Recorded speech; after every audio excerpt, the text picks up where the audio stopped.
మీ ఎలాంటి వ్యాపార ప్రకటనలకైనా వెంటనే మా ఛానల్ సంప్రదించండి. అందరికి నమస్కారం. నేను శిరీష. ప్రస్తుతం మనతో పాటు ఉన్నారు తంత్ర జ్యోతిష్యులు, జ్యోతిష్య రత్న, జ్యోతిష్య సామ్రాట్ చింత రుక్మందరరావు గారు. గురుగారితో మాట్లాడతాం. నమస్కారం గురుగారు. మాతృదేవోభవ, పితృదేవోభవ, ఆచార్య దేవోభవ. ఓం నమో మాందేశ్వరాయ నమః. అందరికీ మంచి జరగాలి, అందరూ బాగుండాలి. గురుగారు, ఈ మే మాసంలో సింహరాశి వారికి ఎలా ఉండబోతుందంటారు? ఎలాంటి జాగ్రత్తలు తీసుకోవచ్చు అంటారు? ఆర్థిక పరంగా, ఆరోగ్య పరంగా కూడా, అలాగే గ్రహ గోచరం కూడా ఎలా ఉంటుందంటారు ఈ మాసం? ఈ 2020 సంవత్సరం మే మాసం మాస ఫలితాలు సింహరాశిలో చూసే ముందు ఈ రాశి యొక్క ఏదైనా ఒక ప్రత్యేక లక్షణం మనం మాట్లాడుకున్న తర్వాత మాస ఫలితాలకు వెళ్దాం. సింహము అంటే సింహం రూపంలో ఇది ఆకాశంలో కనిపించింది కాబట్టి ఈ రాశికి సింహం అని పెట్టారు. అంటే సింహరాశి అంటే మక, పుబ్బ, ఉత్తర 1వ పాదం.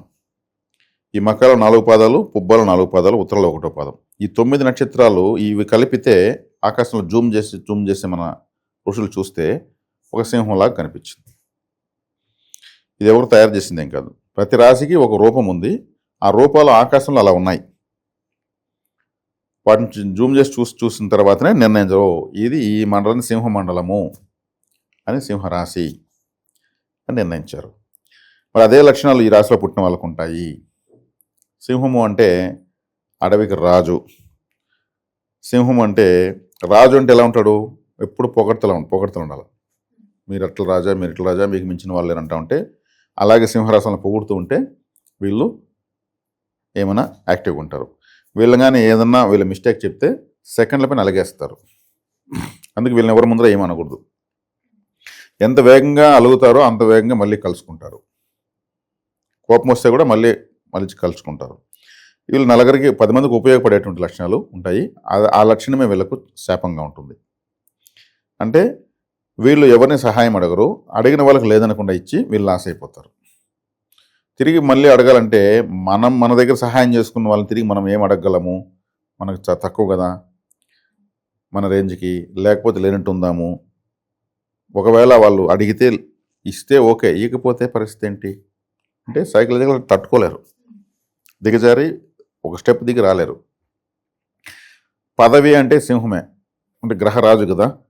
ఈ రాజకీయ నాయకులంతా కూడా సింహరాశి బలం ఉందంటే వాళ్ళు ఒక వెలుగులెత్తారు. ఇంట్లో ఎవరైనా సింహరాశిలో ఒకరు పుట్టినారంటే వాళ్ళు నోరు ఎక్కువగా ఉంటుంది. సింహరాశి వాళ్ళకి నేనే ముందు ఏదైనా ఒక అమెజాన్లో కొరియర్ వచ్చింది అనుకోండి, ముందు వాళ్ళే వచ్చి ఓపెన్ చేయాలి, వాళ్ళే చూడాలి, అట్లా ఉంటుంది. ప్రతి ఒక్కటి వాళ్ళ ముందు చేయాలి అన్నట్టు ఉంటుంది. ఇటువంటి సైకాలజీ ఉంటుంది. మంచిదే. 5వ రాశి కాబట్టి కాలపురుషుడికి కులదేవత ఆరాధన కంపల్సరీ చేయాలి. నీటి దానము, అన్నదానము చేయాలి.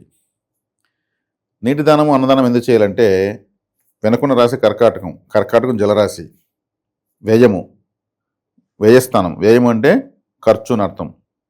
కాబట్టి వీళ్ళు నీటిని వృధా చేయకూడదు, దానం చేయాలి. ప్రతి ఒక్కరూ 12వ స్థానం, వాళ్ళ రాశికి 12వ స్థానంలో ఏ ఉంటుందో, ఏ రాశి ఉంటుందో ఆ రాశి స్థానం ఫుడ్ దానం చేస్తూ ఉంటే నష్టాలు తగ్గుతాయి. ప్రతి ఒక్కరు 2వ స్థానమే తిండి అని అర్థం. ప్రతి ఒక్కరు వాళ్ళ 2వ రాశి తిండి కాబట్టి అన్నాన్ని దానం ఎక్కువ చేయాలి. అంటే ఫుడ్ కూడా ఎక్కువ సింహం దానం చేస్తూ ఉంటుంది. తను వేటాడిందంటే ఇంకొన్ని జీవులకు ఇస్తూ ఉంటుంది. దాని లక్ష్యాలు వీళ్ళకి ఉండాల్సిందే. ఆ లక్ష్యాలు అట్లే ఆశ వీళ్ళకి అప్లై అయిపోతాయి. అదే వీళ్ళకి సింహం గర్జన, వీళ్ళకి అందుకే నోరు ఎక్కువ అని చెప్పింది. సింహం గర్జిస్తుంది, పులి గాండ్రిస్తుంది, గుర్రం సకిలిస్తుంది, పాము బుస కొడుతుంది, కుక్క మొరుగుతుంది. అంతే కదా. మరి ఎందుకు అన్నీ ఒకే టైంలో అన్నింటికి ఎందుకు పెట్టలేదు? ఏనుగు గేంకరిస్తుంది, ఏనుగు గేంకారం అంటారు. మరి ఎందుకు ఇలా వచ్చింది? అనాదిగా వచ్చింది. ఎవరు కనిపెట్టారు? ఇవంతా ప్రకృతే ఇచ్చింది. ఇటువంటి శబ్దాలు, ఇటువంటి టైటిల్స్, ఇటువంటి జ్యోతిష్యాన్ని ఇచ్చింది ప్రకృతి. కాబట్టి కుక్క గర్జిస్తుందంటే నవ్వుతారు అందరూ. సింహము బుస కొడుతుందంటే నవ్వుతారు. కాదు, పాము బుస కొడుతుంది అంటారు. కాబట్టి సింహరాశి వాళ్ళు ఎప్పుడూ ఉన్నతంగా ఉండాలని ఆలోచించేవాళ్ళు, ఉన్నతంగా బతకాలనుకునే వాళ్ళు, 10 మందికి ఉపయోగపడాలనుకునే వాళ్ళు. ఇప్పుడు గుండెల పని చేసుకుని చెప్పు అంటారు. గుండెల పని చేసుకుని చెప్పు, నేను నమ్ముతాను అంటారు. అంటే హృదయము. సింహరాశి అంటే మన హార్టు. రవి బాగాలేని వాళ్ళకు హార్ట్ బైపాస్ సర్జరీ జరుగుతుంది. అంటే హృదయం బాగాలేదని అర్థం. సహృదయం లేదురా వాడికి అంటారు. అంటే వాళ్ళ హృదయము చాలా కలుషితమైంది అని అర్థం. హార్ట్ లేకపోతే మనిషి బతకగలరా? ఇప్పుడు ఒక రాజుకు ఒక దేశానికి రాజు లేకపోతే ఎలా ఉంటుంది ఊహించుకోగలమా? మరి అదే సింహరాశి అంటే. కాబట్టి హృదయ స్పందన అంటారు కానీ మరి హృదయం పైన చేయి వేసుకొని చెప్తే అబద్ధం చెప్పరని. రవి అంటే లోకాలను వెలిగించేవాడు. ఆత్మజ్యోతి, మనలో ఉన్న ప్రాణము అనేటువంటి ఒక జ్యోతిలాగా ఉంటుంది. అది సింహరాశి ప్రభావంలో ఉంటుంది. అందుకే రవి ఆత్మకారకుడు. ఆత్మకు చావు లేదు. ఆత్మను ఏది తడుపు చాలదు, ఆర్పివేయను చాలదు, దహింపు చాలదు, శస్త్రములు ఛేదింపు చాలవు. ఆత్మ నాశనం లేనిది. అందుకు ఆత్మసాక్షిగా చెప్పు అంటారు. కాబట్టి అంత వాల్యూ ఈ సింహరాశికి ఉంది. అందుకే కులదేవత అనేటువంటి స్థానంలో ఉంది. ఇంటి దేవుడికి తర్వాతనే ఎవరైనా సరే, ద్వాదశ జ్యోతిర్లింగాలు, అష్టాదశ శక్తిపీఠాలు కూడా అవసరం లేదు. ఇంటి దేవుడిని పట్టుకుంటే ఇంక వాళ్ళంతా ఆటోమేటిక్ పనిచేస్తారు. ఇప్పుడు కులదేవత ఆరాధన ఎవరైతే చేయరో వాళ్ళకి అభివృద్ధి ఉండదు. కులదేవత ఆరాధన important. Aadhaar card first. Aadhaar కార్డే కులదేవత. అది తెలియజేసే సింహరాశి. ఇప్పుడు కులదేవత అంటే మాకు వెంకటేశ్వర స్వామి అంటున్నారు. తప్పులేదు. ఆయన రాకముందు ఎవరు? ఇప్పుడు ఉన్నటువంటి ఈ జాతులు, ఈ కమ్యూనిటీసు కలియుగం కాదు కదా, అంతకుముందు ద్వాపరయుగంలో ఉన్నాయి, అంతకుముందు ఉన్నటువంటి త్రేతాయుగంలో ఉన్నాయి, అంతకుముందు కృతయుగంలో కూడా ఉన్నాయి. వెంకటేశ్వర స్వామి కలియుగంలో వచ్చాడు. ఇప్పుడు గొప్ప వంశాలు ఉన్నాయి. పద్మశాలి వంశం ఉంది. వాళ్ళు ఇది జౌలి డిపార్ట్మెంట్ వాళ్ళదే. అప్పుడులో రాజులకు దేవతలకంతా వస్త్రాలు వీలేనేస్తారు. ఆ డిపార్ట్మెంట్ యుగయుగాలుగా ఉంది. చాలా ప్రాచీనం, చాలా పురాతన చరిత్ర ఉన్నటువంటి వాళ్ళు. పద్మశాలి వాళ్ళకు మనకు మార్కండేయుల వారు వాళ్ళ యొక్క కులదేవత అనుకుంటాను. మరి అప్పుడు వెంకటేశ్వర స్వామి ఎట్లా వస్తాడు? రాడు కదా. తెలియకపోవడం వల్ల పెట్టుకున్నారు. అట్లా ప్రతి వంశానికి ఒక కులదేవత ఉంటారు, ఒక ఋషులు ఉంటారు, గోత్రం ఉంటుంది. అట్లా చాలా చాలా అద్భుతమైనటువంటి విధానాలు మనవి. కాబట్టి సింహరాశి వాళ్ళు ఖచ్చితంగా కులదేవత ఆరాధన చేయాలనే దాంట్లో భాగంగా ఇంత చెప్పడం. వాళ్ళు 10 మందికి ఉపయోగపడేవాళ్ళు. వాళ్ళే కులదేవతను ఆరాధించకపోతే వాళ్ళకి వాళ్ళు ఉపయోగపడరు, ఇంకో 10 మందికి ఉపయోగపడలేరు. ఎక్కడో కన్ఫ్యూజ్ జరుగుతూ ఉంది. అన్ని దేవుళ్ళు మొక్కుతూ ఉంటారు. ఇక్కడ కులదేవత ఆరాధన తెలుసుకొని చేసుకోవాలి. మరి కులదేవత తెలియనప్పుడు ఏం చేయాలి? చాలామంది తెలియదు. కులదేవత కర్ర అని ఒకటి ఉంది, మన దగ్గరే ఉంది. సంగాలి కర్ర లేదా కులదేవత కర్ర. ఈ సంగాలి కర్ర లేదా కులదేవత కర్ర మన దగ్గర తెప్పించుకుని ఉంటే పూజించుకోవచ్చు. కులదేవత శక్తిని ఇస్తుంది. మరి ఆ కర్ర ఎందుకు ఇస్తుంది కులదేవత శక్తిని అనేది కూడా మనం మాట్లాడగలం కదా. మరి ఈ సంగాలి అంటే ఎరుపుగా ఉన్న కాళికాదేవి, ఆమె ఇంకా కులదేవతకు తీసుకోవాలంతే. కరుంగాలి అంటే నలుపుగా ఉన్న కాళికాదేవి. కరుపు అంటే నలుపు, సెగపు అంటే ఎరుపు. ఈ సంగాలి అనేటువంటి ఈ కర్రనే సెంగోల్ అంటారు. సెంగోల్ అంటే ఈ ఎరుపుగా ఉన్నది పొడవు కొయ్య. దీనిపైన ఒక నంది విగ్రహాన్ని ఆ కొయ్య పని చెక్కి బంగారు కవచం వేసి అప్పట్లో స్వాతంత్రమే తీసుకున్నారు ఏకంగా బ్రిటిష్ వాళ్ళ దగ్గర. భరతమాత, భారతదేశానికి కులదేవత ఎవరు? భరతమాత. స్వాతంత్రం ఇలా ఇస్తారా? ఇలాంటి ఇలా తీసుకుంటారు. చిన్నపిల్లలు ఆడుకున్నట్టు ఏమైనా తీసుకుంటారు? దానికంటూ ఒక విధానము, ఒక పద్ధతి, ఒక దేశము విముక్తి అవుతుందన్నప్పుడు, భరతమాత సంఖ్యలు విడిపడుతున్నాయన్నప్పుడు చక్రవర్తి రాజగోపాలాచార్యని రాజాజీ అంటారు. ఆయన తమిళనాడు ఉమ్మడి మద్రాస్ ప్రెసిడెన్సీకి ఆయన చీఫ్ సంథింగ్ ఉన్నాడు. ఆయన ఈ సాంప్రదాయాన్ని గుర్తు చేసి తమిళ పండితుల దగ్గర దాన్ని తయారు చేపించి అప్పట్లో ఆ కొయ్య ద్వారా స్వాతంత్రం తీసుకున్నారు. అప్పుడు ఫోటోలు తీస్తే స్వాతంత్రం తీసుకునే విధానం తెలుస్తుంది. అదే సెంగోల్ అనేటువంటి కొయ్యను తీసుకుని మన ప్రధానమంత్రి నరేంద్ర మోడీ గారు నూతన పార్లమెంట్ భవన్లోకి ప్రవేశించారు. దాన్ని ఎత్తుకుని లోపలికి వెళ్ళారు. వచ్చారు తమిళ పండితులు వచ్చారు. తమిళనాడులో ఇప్పుడు కూడా మున్సిపల్ చైర్మన్ ఉంటారు కదా, ఎవరో ఎన్నికవుతారు. వాళ్ళకి వెండి తొడుగు తొడిగినటువంటి సంగాలి కర్రను చేతికిచ్చి మళ్ళీ కూర్చోమని అధికారాన్ని తీసుకుంటారు వాళ్ళు. ఇప్పుడు కూడా ఉంది ఒక అధికారము. కులదేవత అధికారం కావాలనుకున్న వాళ్ళు 3 సైజులు ఇవ్వడం జరుగుతూ ఉంది. ఊరికే చెప్పేసి ఏదంటే అది మనం థర్మాకోల్ ఆట వస్తువులు ఇచ్చేదానికి కాదు కదా. కాబట్టి ఇది సింహరాశి అనేది కులదేవత, అధికారం అంటే కుటుంబాధికారం, ఒక గ్రామాధికారము, ఒక మున్సిపల్ చైర్మన్, ఒక కార్పొరేషన్ చైర్మన్, ఒక దేశ అధ్యక్షుడు, ఒక రాష్ట్రపతి, ఇట్లాంటి స్థాయిల్లో ఉపయోగించేటువంటి పవిత్రమైనటువంటి ఇది. వీళ్ళకి అది అవసరం, వీళ్ళకే కదా ప్రతి ఒక్కరికి అవసరం. అది కులదేవత ప్రతి ఒక్కరికి అవసరమే. మరీ ముఖ్యంగా సింహరాశి వాళ్ళు విస్మరించకూడదు, ఆ రాశికున్న ప్రాధాన్యత అది. కాబట్టి ఇది ఇక్కడికి క్లుప్తంగా మనం సింహరాశి యొక్క ప్రాధాన్యత ప్రత్యేకత చెప్పుకోవడం జరిగింది. వీళ్ళకు రాశిలో ఉన్న కేతువు భక్తి జ్ఞాన వైరాగ్యాలు ఎక్కువ పెంచుకుంటే బాగుంటుంది. 7వ ఇంట్లోకి రాహు ఉన్నాడు. 7వ ఇంట్లో రాహు అంత మంచిది కాదు, అసలు మంచిది కాదు. ఎందుకంటే ఈ రాశిని ఇబ్బంది పెట్టేటువంటి మొట్టమొదటి గ్రహము రాహువే. ఎందుకంటే ఆ రాహువు విప్రజిత్ అనేటువంటి రాక్షసుడే 2గా విడిపోయాడు. ఆ విడిపోయినప్పుడు 2 భాగాలే రాహుకేతు. కాబట్టి దానికి కారకుడు రవిచంద్రులే, కాబట్టి వీళ్ళని ఎక్కువ ఇబ్బంది పెడతాడు. కాబట్టి ఆ రాహును గురువు చూస్తున్నాడు, దానివల్ల అది బెనిఫిట్ అయింది. అష్టమంలోని శనేశ్వరుడు కూడా ఈ రాశికి మంచివాడు కాదు, అష్టమ శని మంచిది కాదు. కాబట్టి ఎక్కువ కాలభైరవ ఆరాధన చేయాలి. కాలభైరవ ఆరాధన, కులదేవత ఆరాధన కలిసి వస్తుంది, కంపల్సరీ చేసుకోవాలి. ఇక ఈ మాసం వీళ్ళకి రాశాధిపతి 11వ రాశిలోకి వస్తున్నాడు, చాలా మంచిది. రవిగ్రహం బాగుంది. 11వ రాశిలో గురువు ఉన్నాడు, బాగుంది. అదే బుధుడు శుక్రుడు కూడా అక్కడే సంచరిస్తున్నారు, అది బాగుంది.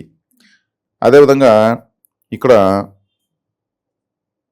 ఈ రాశికి లగ్నంలో రాశిలో కేతు ఉన్నాడు. కాబట్టి కేతు అంటే ఏది నాకొద్దు అనేటువంటి గ్రహం. అందుకే సన్యాసులు కేతు అంటాం. సన్యాసులు వాళ్ళు మాకేమి వద్దు, స్వల్పంగా ఆహారము, మెడిటేషన్ చేసుకుంటాం, అడవులకు వెళ్తూ ఉంటారు. కేతు గ్రహం యాక్టివేట్ అయిపోయింది వాళ్ళకు. అందుకే వీళ్ళు ఎక్కువగా గుడికి వెళ్ళాలి, విఘ్నేశ్వరానికి ఎక్కువ వెళ్ళాలి. కాబట్టి విఘ్నేశ్వర, కులదేవత, కాలభైరవ ఆరాధన, ఈ 3 ఎక్కువ చేయాలి ఈ మాసం. చేసేదాని వల్ల ఈ మాసం బాగుంది. మిగిలిన గ్రహాలన్నీ కూడా ఫుల్ ఫేవర్గా ఉన్నాయి. మరి వివాహ యోగం కూడా ఉందంటారా? వివాహ యోగము కాస్త రాహు మారే వరకు ఓపిక పడితే మంచిది అనిపిస్తుంది. ఎందుకంటే రాహు 7వ ఇంట్లో ఉన్నాడు. 7వ ఇంట్లో రాహు అంటే మోసం చెప్పాను కదా. మరి భార్య అయిన స్థానంలో రాహు ఉంటే ఏమవుతుంది? భార్య వల్ల మోసం. భార్య వల్ల మోసం అంటే ఎలా జరుగుతుంది? ఎగ్జాంపుల్ ఒకటి మాట్లాడుకుందాం. ఇంట్లో ఏదైనా చిన్న చిన్న వీళ్ళు వివాహం చేసుకుంటే వీళ్ళ జాతకాన్ని ముందుగా అమ్మాయి వాళ్ళకి ఇవ్వకూడదు. వీళ్ళే అమ్మాయి జాతకం తీసుకొని పరిశీలించుకొని బాగుంటే ఓకే చెప్పాలి. వీళ్ళు ఇవ్వకూడదు. వీళ్ళు ఇవ్వకూడదు. ఎందుకు ఇవ్వకూడదు అంటే వీళ్ళ జాతకము, ఇప్పుడు ఈ సింహరాశిలో ఒక అబ్బాయి పుడతాడు. ఈ అబ్బాయి ఖచ్చితంగా వాళ్ళకి అల్లుడు కావాలి, లేదా అమ్మాయికి భర్త కావాలని వాళ్ళు డిసైడ్ అయిపోయింటారు. జాతకం తీసుకున్నారు అనుకోండి, బాగా రాలేదు, అప్పుడు ఏం చేస్తారు? ఈ అబ్బాయి కావాలి కదా, ఎలా జాతకం వేస్తే బాగుంటుందో అలా డూప్లికేట్ జాతకం వచ్చేసి వీళ్ళకి ఇచ్చేస్తారు. మోసం కదా, రాహు ఉన్నాడు కదా. అప్పుడు జాతకం వీళ్ళు కూడా చెక్ చేసుకుంటారు, బాగానే ఉందంటారు, అందరూ వివాహం చేసుకుంటారు. గొడవలు వస్తూ ఉంటాయి. అందరూ బాగుండండి అని మేము చేసామంటూ ఉంటారు. ఒక 6 నెలలు వచ్చిన తర్వాత అమ్మాయి పేరు ఇన్సూరెన్స్ వేయాలన్నప్పుడు అమ్మాయి సర్టిఫికేట్లు అప్పుడు ఇస్తుంది, ఒరిజినల్ సర్టిఫికేట్లు. అప్పుడు డేట్ ఆఫ్ బర్త్ ఒరిజినల్ బయటపడుతుంది. అప్పుడు బయటపడినా ప్రయోజనం లేదు. ఇలా జరుగుతుంది మోసం. ఎట్టో ఒకటి మోసం జరగాలి కదా. మరి పెట్టుబడులు అయిన కాబట్టి వీళ్ళే జాతకం తీసుకొని బాగుంటేనే వీళ్ళ జాతకం వాళ్ళకి ఇవ్వాలి. ఇప్పుడు లబ్ధ ప్రతిష్ఠలు తయారైనారు. జాతకం మార్చేసేపు బాగుండే చాట్ ఒకటి వేసేయమంటే కొంతమంది ఉంటారు, చెట్టు కింద పీడలు కొంతమంది ఇలా వేసుకుని ఇచ్చే సరిపోతుందంటారు. కాబట్టి ఇటువంటి విషయాలు జాగ్రత్తగా ఉండాలి. అదేవిధంగా ప్రతి విషయాన్ని పరిశీలించుకుని, నేను చెప్పింది 100% జరుగుతున్నాయి. ఇప్పుడు తెలివితేటలు బాగా ఉపయోగిస్తున్నారు. సప్తమంలో రాహు ఉంది కాబట్టి సప్తమంలో దుష్టగ్రహం ఉంటే కూడా జాతకాలు చూసుకొని చేసుకోవాలి. కళ్యాణ మండపాలకు, కట్నాలకు, అమ్మాయి ఎర్రగా ఉంది, జాబ్ చేస్తుంది, ఇట్లా వాటికి ప్రాధాన్యత ఇవ్వకుండా జీవితానికి ప్రాధాన్యత ఇచ్చి సెట్ చేసుకోవాలి. మనకు జాతకం బాగాలేదని వచ్చినప్పుడు ఆ అమ్మాయి తెచ్చింది పోతుంది, ఆల్రెడీ ఉన్నది పోతుంది. అదే జాతకం బాగున్నప్పుడు ఆ అమ్మాయి వచ్చిన అనుకొని అభివృద్ధి అనేది స్లోగా జరుగుతుంది. ఇప్పుడు కూడా అమ్మాయి వచ్చి చక్కగా అందరితో అనుకూలంగా ఉండి మంచి అదృష్టవంతమైన పిల్లలను కని వాళ్ళని గొప్పగా ఆమె సాకి ఉద్ధరించేటువంటి విధంగా మారి, ఒక మాతృమూర్తి అంటే మామూలు విషయం కాదు, ఒక రోజుతో అర్థం కాదు. ఒక స్త్రీ యొక్క గొప్పతనం అంటే 3 సార్లు జన్మిస్తుంది స్త్రీ. పుట్టినప్పుడు ఒక అమ్మాయిగా పుడుతుంది, ఆమె పుష్పవతైనప్పుడు ఒకసారి పుడుతుంది, ఆమె వివాహం చేసుకున్నప్పుడు ఇంకొక ఇంటికి పోతుంది, మంగళసూత్రాలను స్వీకరిస్తుంది. 3 సార్లు ఎనర్జీ లెవెల్స్ మారుతాయి. కాబట్టి అంత తీసి పడేయకూడదు. చూసేది జాతకాలు చక్కగా చూసుకోవాలి. ఇప్పుడు రాహు ఉంటున్నప్పుడు మీకు వివాహ యోగం ఉంది అంటే గొడవల యోగంగా మారుతుంది అది. ఇటువంటి వాళ్ళే మమ్మల్ని మోసం చేస్తారు, ఎవిడెన్స్ ఇది అని చెప్పి కోర్టులకు వెళ్తారు.